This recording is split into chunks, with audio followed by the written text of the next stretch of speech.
So this is how it begins. Not with applause, not with champagne showers or locker room celebrations, but with a smile that hides the sting of betrayal. Caitlin Clark, the WNBA's brightest star, has just been named a captain for the 2025 All-Star Game. And on the surface, it looks like a coronation, a moment of validation, a crowning achievement. But dig a little deeper, and that shiny title begins to lose its luster. Because behind the headlines, beneath the confetti, lies a brutal truth that no one wants to say out loud. Caitlin Clark may have won the vote, but she was ambushed by the very players who share the floor with her. Betrayal isn't always loud. Sometimes it comes dressed in silence and wrapped in statistics. This wasn't just a vote, it was a verdict. The numbers tell a story, and they're screaming. Clark didn't just win the fan vote, she obliterated it. Nearly 1.3 million people showed up to say, "She's our star," a record-shattering number. The fans, the people buying tickets, rocking her jersey, flooding arenas, sent a message louder than any buzzer beater. They crowned her the #1 guard in the league.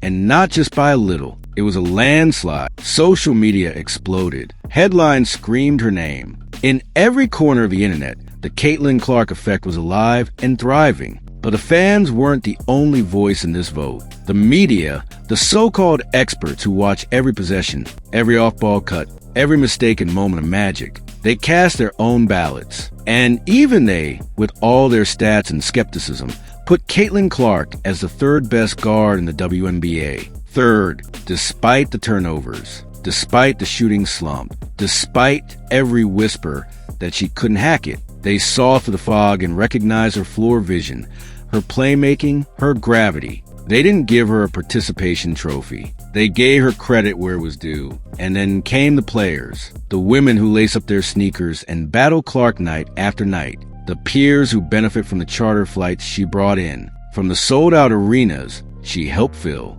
from the surging salaries and sponsorships now circling the league like never before. And how did they respond? They ranked her 9th, not 5th, not even 6th, 9th, as if the face of the league were just another name on the roster. It wasn't just a snub, it was a signal, one so glaring, so intentional, it couldn't be ignored. This wasn't oversight. This wasn't a mistake on a spreadsheet. This was personal, a message etched in ink and broadcast across the basketball world. It said, "You're not one of us." It said, "We see your fame and we resent it." And while fans online were celebrating Clark's rise, analysts were diving into numbers with one question. What the hell is going on in that locker room? Enter Dick Vitale, basketball's elder statesman, a man who's seen legends rise and fall, who's called more games than most of us have watched. He didn't sugarcoat it. He called it what was pure jealousy. No spin, no politics, just facts. And when Dick speaks, people listen. He wasn't alone either. Charles Barkley, never one to hold back, doubled down. He called the players out by name. Not literally, but directly. Barkley stared into the camera and said what millions were thinking. Y'all should be thanking that girl. She's the reason you're on private jets. She's the reason the checks are bigger. And this is how you repay her. And yet, there's a counterpoint, an echo from the old guard. Critics who insist this isn't jealousy. It's just business. Performance-based voting. They say Clark's flaws are real, because they are. She's had rough nights. Her shooting percentage has dipped. She's leading the league in turnovers. But here's the thing. Those numbers were on the same stat sheets the media had. And still, the experts ranked her third. So why didn't the players? This isn't just about basketball. It never was. It's about tension, about power, about control. It's about a league standing at a crossroads and trying to figure out what kind of future it wants. Do they embrace the star who's changed everything? Or do they cling to the past, to a time before Caitlin Clark turned the WNBA into front-page news? The tension isn't just theoretical. It's real. It's in the locker rooms. In Indiana, veteran DeWanna Bonner didn't just leave the team. She fled. Reports say she couldn't stomach being benched for the Clark era, a marquee signing.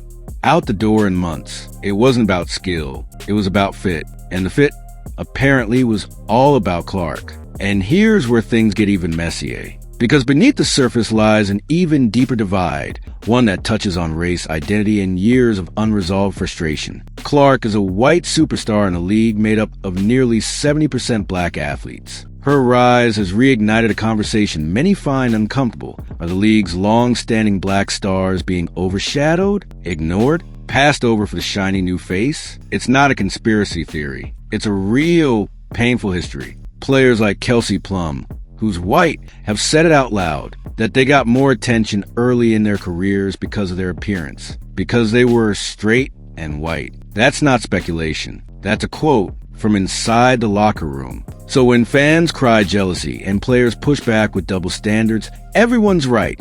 And that's what makes it so complicated. But here's the plot twist. Caitlin Clark? She's not taking the bait. In her press conference, she was all class. She didn't call anyone out, didn't throw shade. She smiled. She thanked her teammates. She praised her city. She said it was an honor.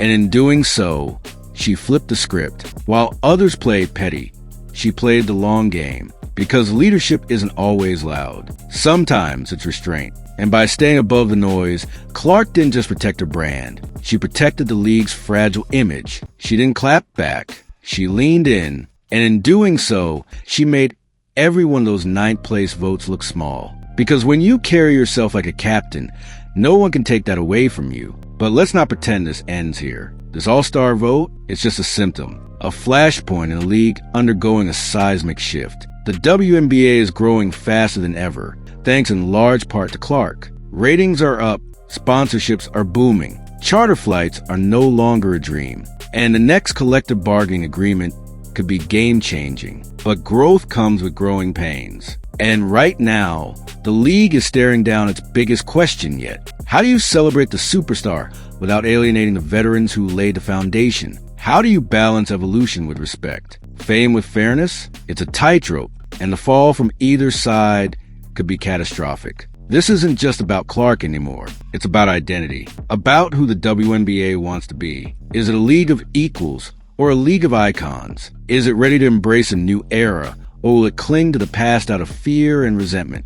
These aren't easy questions, but they're necessary ones. Because one thing's clear, the world is watching now. And Caitlin Clark, she's not just a player. She's the test, the catalyst, the flashpoint in a league-wide cultural reckoning. How the WNBA handles her, celebrates her, critiques her, supports her, will define it for the next decade. The vote wasn't just a number. It was a mirror, and what it reflected wasn't pretty. But mirrors don't lie. They reveal. They strip away the PR polish, the media gloss, the Instagram highlights, and show us the raw, uncomfortable truth. And right now, the truth is this. The WNBA is divided, not by team colors, but by ideology. The old school versus the new wave. Legacy versus lightning. On one side, veterans who feel overlooked, underestimated, and underpromoted for years. On the other, a phenom whose arrival has shifted the entire gravitational pull of women's basketball. And that friction? It's more than just awkward.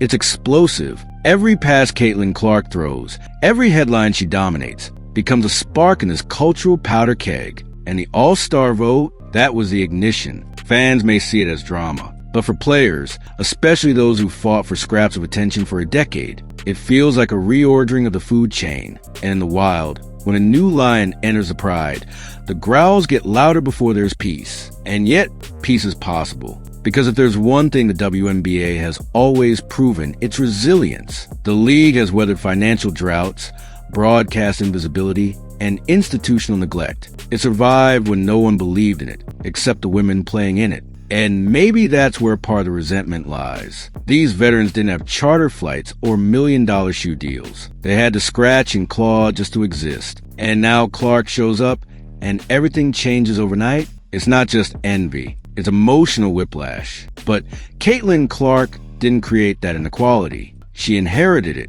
And more importantly, she's elevating the game for everyone. Her presence doesn't erase the past. It amplifies the future. Her record-breaking fan vote isn't a dismissal of other players. It's a declaration that people care, that the public is watching, that there is, finally, a seat at the table big enough for everyone, if the league is willing to set it. Let's go back to the numbers again, because the math doesn't lie. Clark's all-star vote total wasn't just impressive. It was historic. Nearly double the count of the next closest player. That's not a fluke. That's gravity. That's what happens when you become a cultural force. That's what happens when your highlights lead every sports broadcast, not just WNBA segments. Clark isn't just a player, she's an event. And events attract business, more sponsors, more TV deals, more attention. Every one of those things lifts the league's bottom line. And here's the part that shouldn't be ignored. That money, it doesn't just go to Caitlin Clark. It's going to everyone. Bigger revenue means bigger contracts, bigger deals, bigger opportunities. Whether you love her or hate her, she's raising the tide and all ships are rising. But if that's true, then why the ninth place vote? Why the silent middle finger from the players? She competes against every night. Because when you're used to being overlooked, anyone else's spotlight can feel like your shadow. That's not just about basketball. That's human nature. The veterans feel like they've paid their dues. And now here comes a rookie or close to it, getting all the flowers they never received. It stings. Yet even with that pain, even with that sting, there's an opportunity here. Because the league can't afford to fracture. Not now. Not when it's finally on the verge of something monumental. The WNBA isn't just trending, it's transforming. And the way it handles this transformation will determine whether it thrives or fizzles. And it starts with unity. Not fake smiles or press release platitudes, but real, uncomfortable conversations about race, about fame, about fairness, about what it means to build a league together. Because Caitlin Clark isn't going anywhere. She's not a flash in the pan. She's the beginning of a new era. But that era doesn't have to replace the old.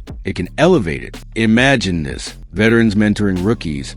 Rookies respecting legends. A league where past and future walk the same path, instead of pulling in opposite directions. That's the WNBA fans deserve. That's the league that will survive not just this moment, but every storm to come. And Clark? She's already leading by example. No tantrums, no cryptic tweets. Just poise, just class, just a quiet determination to let her game speak louder than her critics. That's power. That's maturity. And in the long run, that will earn more respect than any Twitter feud ever could. So here we are, at the crossroads. One path leads to division, the other to domination. The world is watching. The cameras are rolling. And every vote, every comment, every action is a choice. The players made their choice with that ninth place ranking. Caitlin Clark made hers with silence, with grace, with focus. Now the ball is in the WNBA's court. Because this isn't just about one All-Star game.